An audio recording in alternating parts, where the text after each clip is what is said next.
Thank you very much. All right, there we go. So we have the quantumscape team here, the president and CEO, Dr. Siva Sivaram, hope I didn't butcher that, CFO, Kevin Hedrick. First off, I just want to say congratulations on the announcement yesterday, the great showing yesterday. Perhaps to set the stage, and I think there's some people in the room who aren't as familiar with quantumscape. I think you have some slides. Perhaps we can run through the kickoff. Perfect. So Edison, thank you for having us here. Honored to be here with you all. I just want to set the stage up for who or what is quantumscape. Quantumscape is a next generation solid state battery company. Today you can see in the IAA mobility the number of electric cars, and most of them are powered by lithium ion cells. Batteries in general need 5 things to be successful. You need to have energy density that gives it the range. You need to have power density that tells you how fast you can charge or discharge and how fast you can get the car up and what power you can get out of it. You got to have life. You got to be able to cycle it up and down. You got to be safe, and you have to be affordable. Those are 5 things you need in a battery. And lithium-ion batteries have come a tremendous ways from where they got started in the 90s. Unfortunately, as you heard in the earlier talk in the mobility, when the chancellor was talking and the prelude to it, lithium-ion batteries are not quite there. Mobility today is not quite there with electric mobility. Batteries are what is holding it back a bit. We need the next generation battery. A next generation battery that is a no compromises battery. A no compromise battery means if you're getting range, you also need to be able to get fast charge. If you're getting range and fast charge, you also want to have a long cycle life. You can sell the car afterwards. When you get those 3, it is still very safe and it is still affordable. And that is the quantumscape solution. The quantumscape solution, if you go back to that one slide that shows the frontier, usually most of the cars on the road today have that compromise. So if you take the Taycan versus Rivian, one can charge fast, one can give you range. They intentionally choose the battery one way or the other. We are coming in and saying, you don't have to make that choice. You can actually have to be the QSC5 product that we have introduced, and you have one in your pocket, Kevin, moves that frontier entirely into a different space. I don't need to choose between power and range. And as we talked about in the announcement yesterday, when we get to the larger formats such as the unified cell, it gets it even further. So how do we do it? The essentials of the technology is that we are what are called an anode-free lithium metal solid-state battery. What that means is that normally on the left side you see, on my left side, you see this conventional battery. The bottom is the cathode from which lithium moves up to the anode, which is on top, separated by that yellowish colored thing, which is a separator. And on top is this, where the anode is, you have a host material like a graphite or silicon-infused graphite that acts as the host for putting this lithium in. That graphite is in the middle of all this controversy over from China to come into here. There has been import restrictions, etc. It's a very dirty material, and you need a lot of it in every battery to go store the lithium ions that cross. What we have is what's called an anode-free solution. We don't have any of that graphite. As they say, the best way not to have an anode kind of material is not to have it at all. And the way we create it is when we charge the battery, lithium ion move across that separator and plate pure, as we call it, the world's purest lithium gets plated on the other side. That is theoretically the highest density you can get. There's no other host material. So volumetrically and weight-wise, gravimetrically, you end up having the highest energy density because you have no other host material. And because I don't have to take these lithium ions and put them in various slots in the graphite, I can do it very fast. All I have to do is go past that separator. And that separator is our magic material. That separator is a ceramic separator that's unique to us.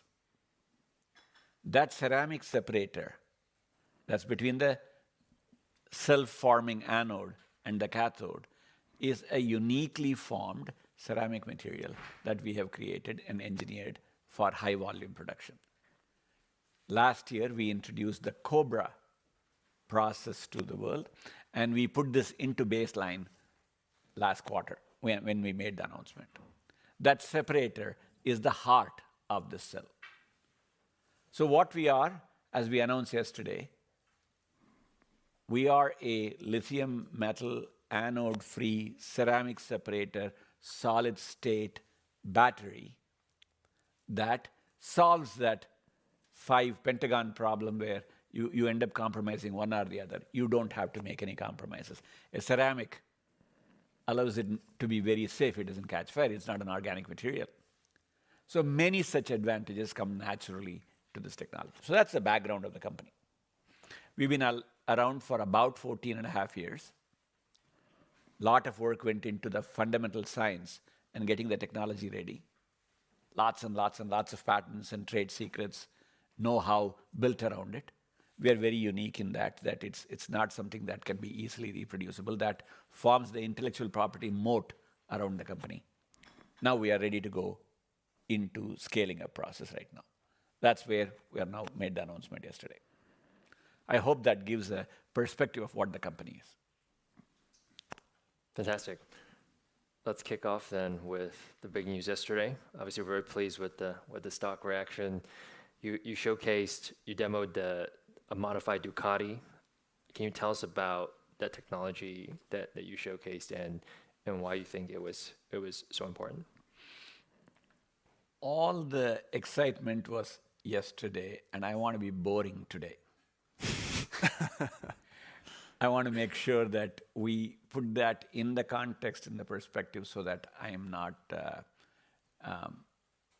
redoing all the beautiful PR work that Volkswagen did for us in getting that done.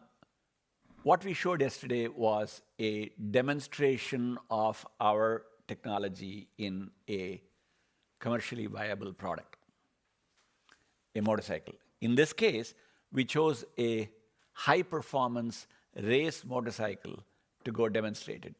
It is obviously a very controlled product that is very demanding in its both power and energy. It is supposed to be racing, and you're going to get the laps and the speed on it. So it shows off the technology very well. This is our first public demonstration in a mobility vehicle. We worked with Audi to create the pack, with Ducati to build the motorcycle, and PowerCo helping us making sure this whole thing works together. Our partner is PowerCo in getting it done. And this has been in the work for us to do work with them for a while. And yesterday was our demonstration, coming out and showing the world's first solid-state battery-powered motorcycle out on stage yesterday. So we are very, very, very excited, and this is a clear public demonstration of where the technology is. I want to ask about that key partner that you mentioned several times. A lot of people in the room obviously familiar with VW. Can you talk about the evolution of that relationship? How did it start? I imagine it was, there was many stages of that process, and then where we might go from here. So the Volkswagen Group has been a close partner of ours from our very early days. They are an investor in the company. They have a substantive ownership stake in us. And they have 2 board seats in the company. But outside of that, they have been a true technology development partner. I often repeat this set of phrases over and over again. We want to get into this in a methodical, systematic, iterative fashion. Methodical means you don't skip steps. You want to do this one step at a time. You want to make sure you're going through the progression of product development. Systematic means when we find a problem, you find a system solution to it, not just put a patch on it. Iterative means you want to give them the product, let the customer try it out, come back and tell us what's right, what's wrong, what needs to be changed. Volkswagen has been an ideal partner for that. Given the breadth of their brand presence, given their size and scale, and PowerCo being a dedicated battery manufacturer, they have worked hand in glove. We now have a group of Germans in San Jose in our headquarters working with us day to day in the line, trying to develop the process in getting it industrialized. Industrialized for an automotive use that has to be robust. That's where they are offering the most help in making that happen. And we continue to work with them closely. Our expectation is that as they proceed one step at a time, as we saw yesterday in the announcement, from coin cells to scooter to a motorcycle to then in larger series production vehicles, we want to go through this in a very systematic fashion with them, and they are doing it very well with us. We have signed a contract and then a subsequent contract amendment where, for you as a financial audience, we have defined with them as our demonstration 2 revenue streams. They pay us a royalty licensing fee as every battery is manufactured, but they also pay us a engineering cash inflow into us as we develop the technology with them. And we announced this $133 million contract about 3 months ago in July. Oh, it's not quite 3 months ago, is it? And also last year we announced the overall licensing deal. So these two go play hand in hand, and they have agreed to put in place close to 85 gigawatt hour of production capacity. 85 gigawatt hour of production capacity for us to manufacture together. That's where their plans are. And I don't want to talk too much for them. They should say it themselves. But that's what we have in contract between us. So I believe PowerCo had said the its unified cell is quote unquote solid state ready, and that should enable fairly rapid technology transfer to the group's vehicles as soon as the solid state battery is ready. Where are you in that readiness process? There was, I believe, a key milestone around ceramics production. Why is that so important? Extremely good question for me to put in context. So let's look at it from both sides. They have made the unified cell as a standard building block for all of their vehicles. So that makes it easier for different brands to design, but they know that there is one standard component to buy in the unified cell. And today they are making lithium-ion cells in a unified format, and that's what they want to ramp immediately out of Salzgitter. For us, that size helps me a standard to which I can work with. But our cell, the limiter is how much of the ceramic can I make, how quickly.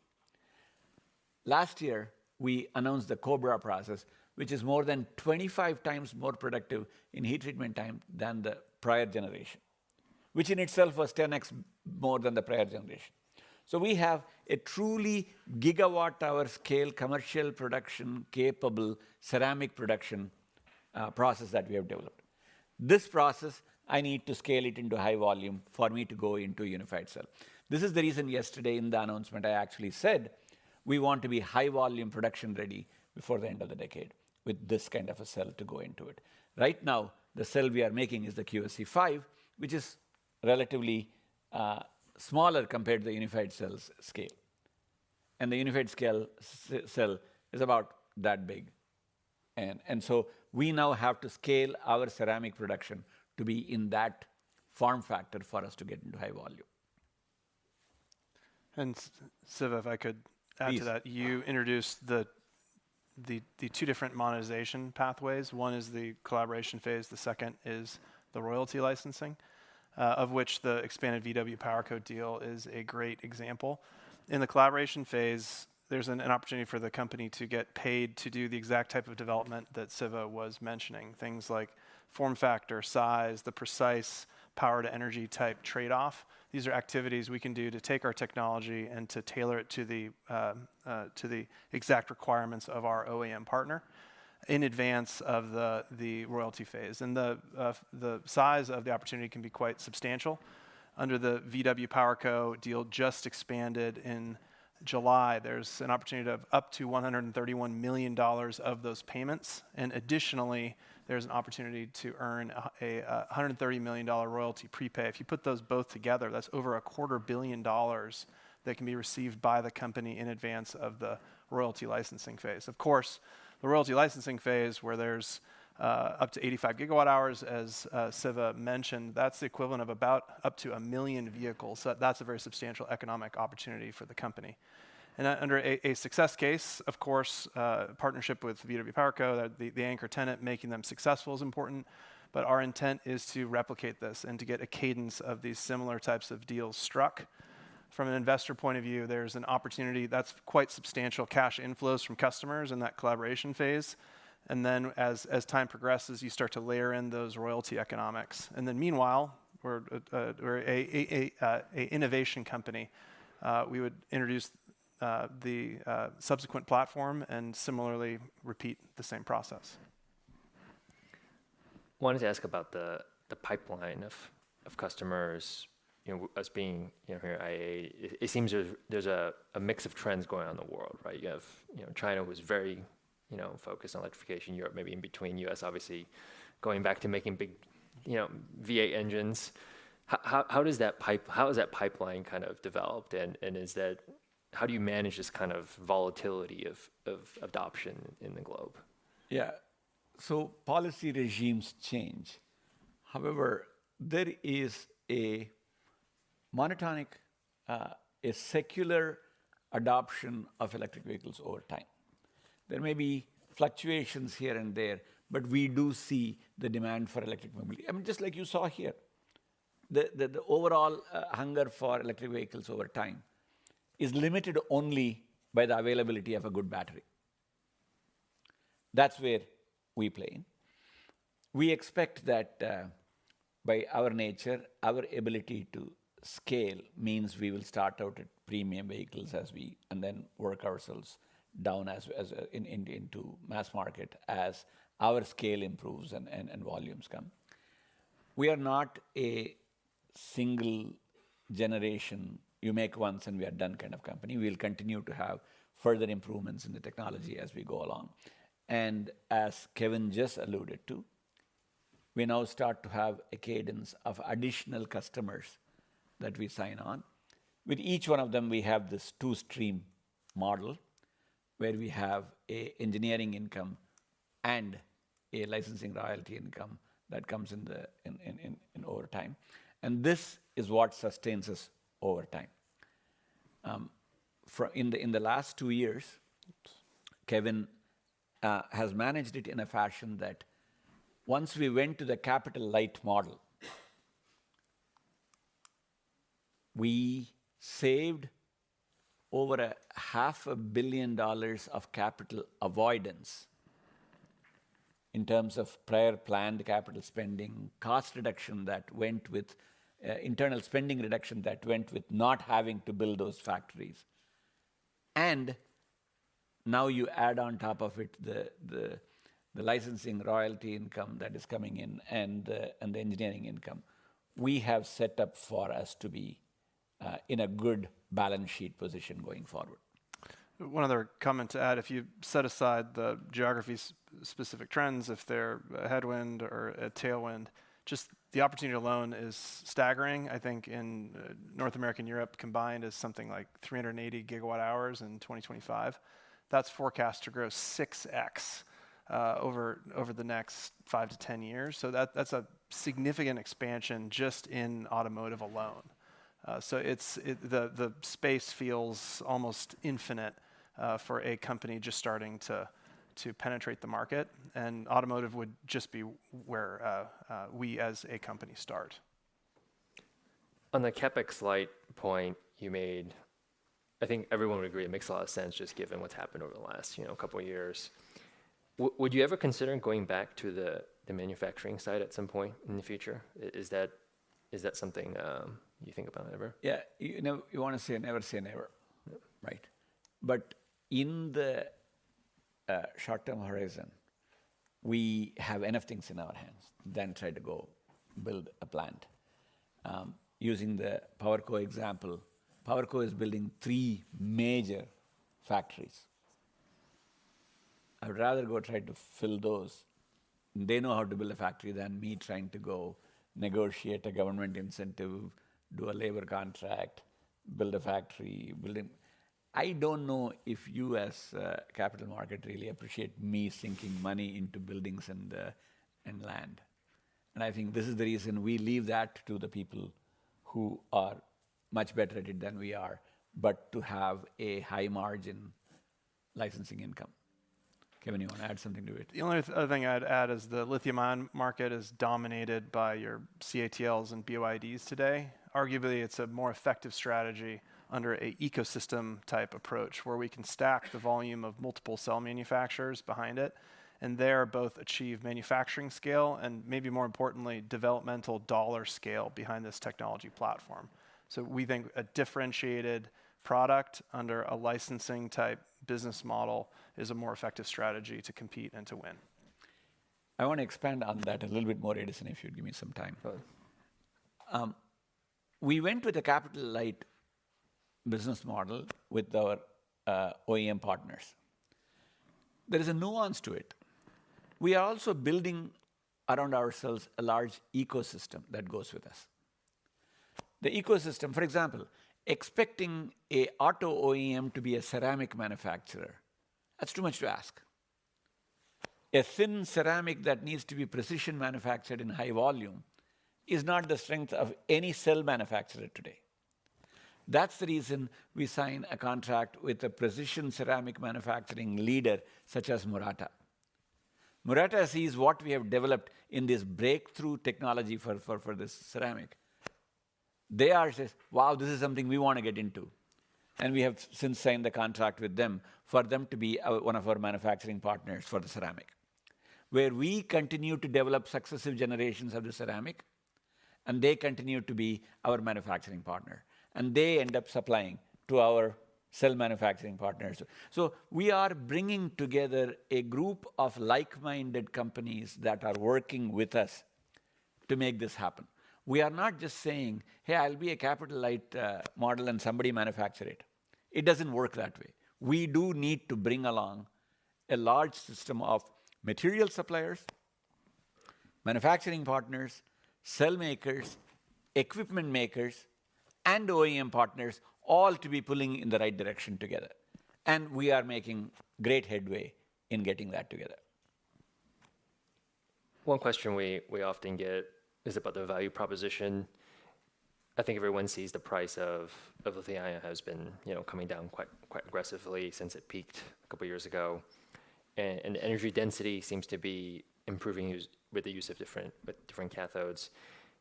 In this context, how should investors think about the economics versus the performance trade-offs?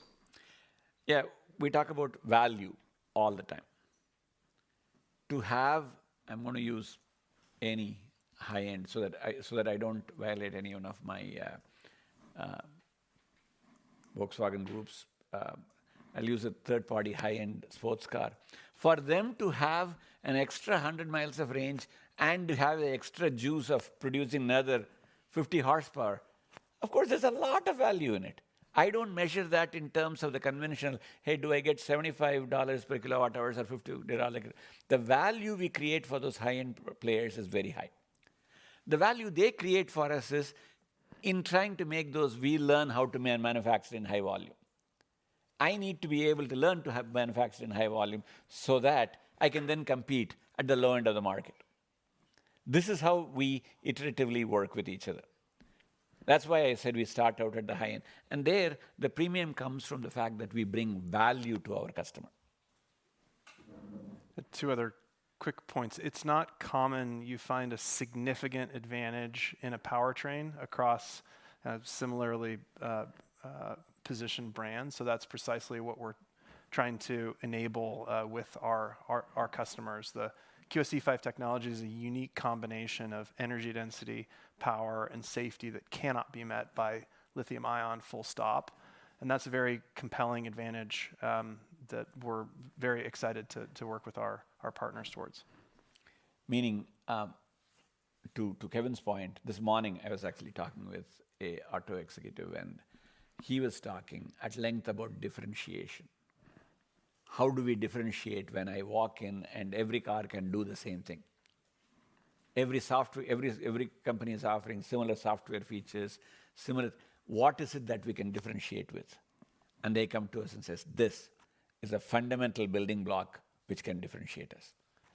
And the other point I was going to add was to remind that we are a technology platform, the solid-state separator with the lithium metal anode that's formed on first charge. We are cathode agnostic. The bulk of our prototype data focuses on the NMC cathodes. We're trying to push the frontier of what's possible. But as Siva mentioned, in the fullness of time or to the OEM's preference and model positioning, it's possible to go after other cathodes, for example, LFP, if you want to have a different market segment to go after. More high-level question. I think you mentioned scaling up a few times or several times. With any new technology, I feel maybe that's the hardest part, and in the area where you run into issues. What should we be kind of on the lookout for in respect to the scale up? What might be some bottlenecks? Yeah, it is you and I were just talking about before, where you were covering Western Digital, and I come from there. Western Digital, for those of you who don't know, makes hard drives. And hard drives today, a typical hard drive you can buy, which goes into high-end data centers, is about 30 terabytes on that little 1-inch form factor. It did not happen overnight. That is the world's most complex little mechanical device ever created. It is not an overnight success. It is not one that you come back and say, aha, some third party says, oh, I know how that is made, I'm going to go make it in high volume. Scale manufacturing is execution in a systematic, methodical, iterative fashion. I am not going to come and give you, hey, here's some easy milestones and look at this, voila, I got a volume. You got yields to worry about, reliability to worry about, capital productivity to worry about, labor productivity to worry about, MES systems that need to come in together, make sure the metrology works together with the machines.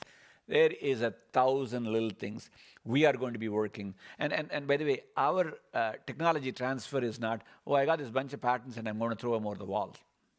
That's not the way this transfer works. This is the reason they are willing to pay us that engineering dollars is because it's a high-touch engagement. Our team and their team work together to make sure that we understand exactly what that is, and then we work with them to transfer the technology and the machines and the materials to go together.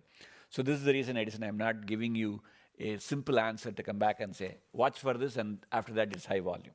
It is going to be blocking and tackling every step of the way. We hired our Chief Operating Officer, Luca Fasoli, who's sitting in the back, specifically for this reason. He has probably taken 10 technologies, highly complex technologies, into very, very high volumes in his life. Extremely capable individual who has done this many times in the past. And it's his job to make sure he is guiding us through this process of developing a highly rampable, robust technology that can work with our partners to get into high volume.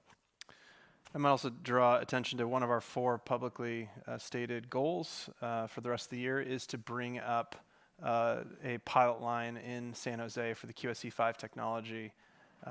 Having baselined our Cobra process for the separator, the task now is to up-level the equipment and the automation downstream of that line simply to keep pace. We mentioned on our July earnings call that we were tracking to that before the year end, so please stay tuned as we make progress there with our PowerCo partners. Appreciate you keeping it real on Yes. the last answer. Let's shift gear to the competitive landscape. So, needless to say, there have been many announcements around solid state technology, lithium metal players that have at least put on some press release saying they're going to do something. I can run off just a few of those, right? Toyota, CATL, LG, BYD, etc. How do you view what's kind of going on in the rest of the industry? Because investors have to obviously look at all these efforts. How do you sort of compare and contrast that, and what advantages do you think? What are the key advantages you think you have over these? So I can add a few more to that list. Yeah. To make sure that Samsung has worked on it, and as you said, Toyota is working on it, and BYD and CATL actually have formed a consortium driven by the Chinese government to go work on solid state. The Japanese government has made solid state batteries a national priority in making that happen. You can see small companies in the US announcing. Look, let me go back to quote one of our philosophers from the semiconductor industry. Only the paranoid survive. So we are paranoid about what's going on outside. Now, having put that aside, we control what we control. And we know for a fact that there is something that we do that attracts everybody's attention is because we see the data from everybody's solid state all the time. So this is a little bit of a complex graph that Kevin is displaying. It shows all the data that we have seen from everywhere, published in academic papers, in industry papers, etc. It shows two sort of, how many cycles does it say, have they shown cycling? How fast can I charge and discharge? How much pressure is needed into making this happen? Does it work across temperatures? If you go look at every one of them, a solid-state battery, one of the worst things that they all end up doing is, oh, I need to put 25 atmospheres of pressure for this to work because it's two pieces of solid that I need. Imagine trying to put a pneumatic pressure this thing for a 25 atmosphere in a car. These are all nice to talk about that don't really scale to being a production vehicle. We come back and say, I don't need pressure, just 1 atmosphere. Or conventionally what we see in lithium ion, the 1 to 2 atmospheres that we use, that's all you need. Major difference. Come back and say, what's the temperature range across which it works? And when you do all that, can I still make this in a safe environment? Can this thing doesn't use pure lithium metal that somebody has to deposit on top of it? I mean, you know how hard it is to control a pure lithium metal. So to come back and say that I'm going to use a lithium metal on an anode. So there are many things that you look at it and you say, why we are offering a technology path. So the last part of the answer, as you said, keep it at a higher level, is this.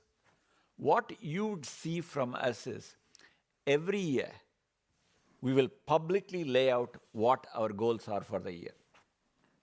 We'll tell everybody this is what we will be doing this year. And every year you'll see us executing and making sure we announce to you, along with data, what is it that we have accomplished. That's the only thing I can count on to come back and say, we are watching all this, we are paranoid about it, they are all wonderful companies, they are amazingly large, highly resourced companies, but I got a technology that is unique to me, that shows all the advantages that we have, and I want to make sure we bring it to market in a systematic fashion. I will tell you what we are going to do, and every year we will hit it. Execution is the only thing that will keep us ahead of the competition. I can already think of one question someone probably has in the audience. There's a lot of names on there. If you look at the current batteries industry, it's pretty consolidated. Do you think we kind of thin out at some point?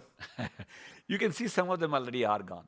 Yeah. Even in this group, as you can see, there's a whole bunch of them that have since disappeared. What differentiates us is that not only do we have the technology and a tremendous team that is working on this together, but Kevin has managed to squirrel away a phenomenal balance sheet. The balance sheet differentiates us that we know we can continue. Kevin, why don't I let you talk about the... Yeah, we ended last quarter with approximately $800 million of liquidity on the balance sheet. We think that puts us in a very strong position, just in terms of the ability to see this through and to go after this substantial market opportunity in automotive alone.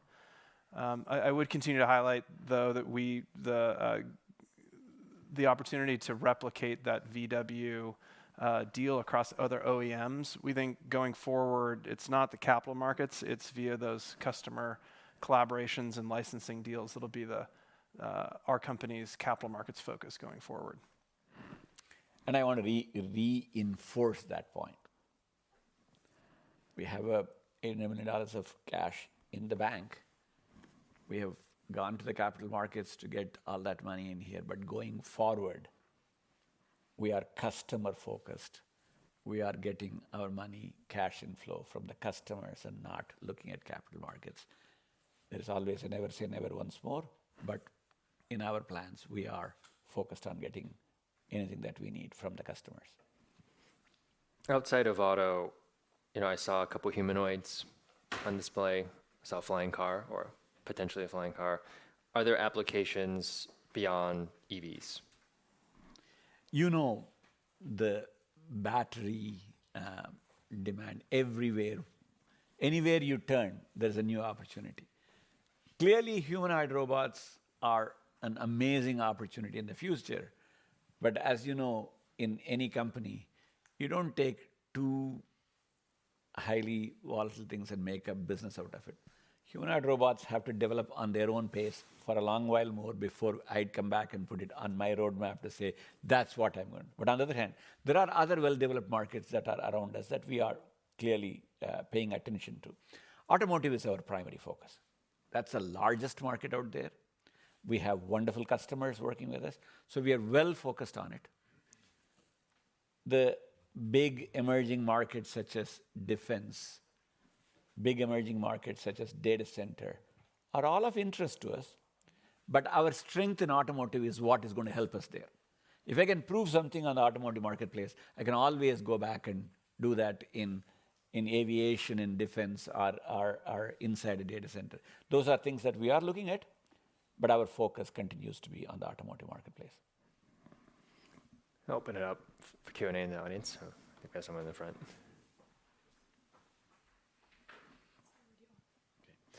Patrick from UBS. I'd like to ask a very high-level question about solid-state technology. Undoubtedly, your company has made significant progress. Others have made some progress too, but so has the lithium-ion battery industry. And if you walk around the show here, you will find cars with 800 kilometers of range, WLTP. You find cars that have 4C charge rates or some even higher. So in your pentagram, you could say, this is good enough for most consumers. What's been the missing bit so far is the cost side of the equation, right? Now we have latest gen lithium-ion cells that are available for, let's say, somewhere $60, $70 per kilowatt hour. And I'm wondering, there isn't a number of experts who say solid-state technology will just not get there.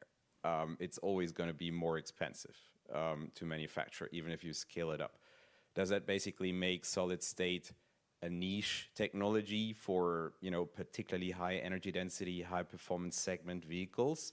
Or would you just disagree with the statement that solid state is not going to make the cost parity? So I'll give you a high level answer and then I'll go a little bit deeper. When I started in the semiconductor industry in the early 1980s, and there was a quote from the CEO of Digital Equipment Corporation that says, "Why do we need more semiconductors? What are we going to put each one of them in every door handle in the world?" Of course, yes, we put them on every door handle these days. And have you seen how far semiconductors have come? They asked me when we have storage, why do we need more storage? And of course, the generations and generations of modern.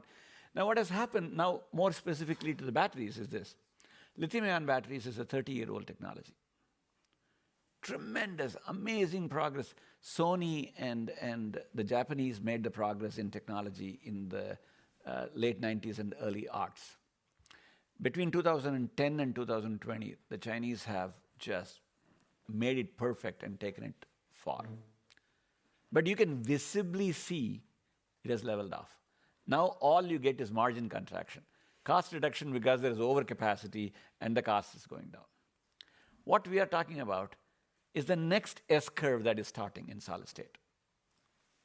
And that's how things move in technology, is that an S-curve comes, levels off, the next technology starts. It may even be worse than the prior generation to start with, but then the future potential is enormous. Imagine the orders of magnitude gain that we can get in solid state over time. That's what we are playing for. We are not playing for what is happening today. And over time, if we are to leapfrog and go do this, we need to go through this phase of development, making sure that we have this hand-to-hand combat on pricing right now, and then come back and show where this technology. So we are not a one-generation, once-and-done solid-state company. We are a technology company. Every 18 months, expect a new breakthrough from us, a new generation of energy density, power density, life, new features, temperatures, and applications come up. That's how we expect to be in for the long haul. And what would you say about the cost threshold that keeps coming down as the... And it's going to get, so again, if I use the storage, now I'll show data storage. Have you seen the way data storage cost has come down? Probably 5 orders of magnitude since the time it come. This will start on this. Solid state will go do the same thing. It'll go through as the volumes go up, the scales go up, the costs will come down. You got to have trust in the technology. So you would fundamentally disagree that there is something baked into SSB that makes it structurally more expensive? No, not at all, not at all. You know how much time and effort has gone into, if you had asked the same question in 1995, people would have said, yeah, there is no way to reduce the cost of lithium-ion batteries. When you put the elbow grease into making that work, costs come down. There's nothing intrinsic about it. And I wouldn't compare an LFP battery to a solid-state lithium metal. Remember, we are cathode agnostic. If we want to optimize for cost, the world's cheapest cathode, LFP. World's cheapest anode, nothing. The separator component is what we need to bring to scale and to volume. And with bringing on the world's leading manufacturers, the PowerCos, the Muratas, as Siva mentioned, if you trust in the technology that it'll follow similar type learning curves, longer term, we think it's a better knob to push on watt hours per kilogram and to improve the energy density of the battery generation or over generation than to go backwards and actually increase the weight of the cells for a cost optimization. Go ahead. Hi, Mike Rapp, Kepler Cheuvreux. First of all, thanks a lot for the very interesting presentation. I have 2 rather, say, technical or scientific questions, if I may, and you can just answer them briefly with yes or no, whatever you like, okay, whatever time allows. But, when I look at it, I guess factually, it's fair to say you have a breathable anode made out of solid lithium, right? So upon the formation upon charging, we have the formation. Upon discharging, it dissolves again. With that, obviously, that imposes mechanical stress on the cell. Correct. So what does it mean for the longevity? Question number 1.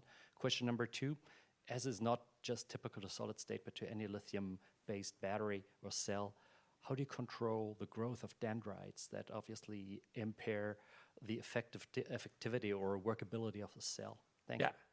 So the first question, this is the answer.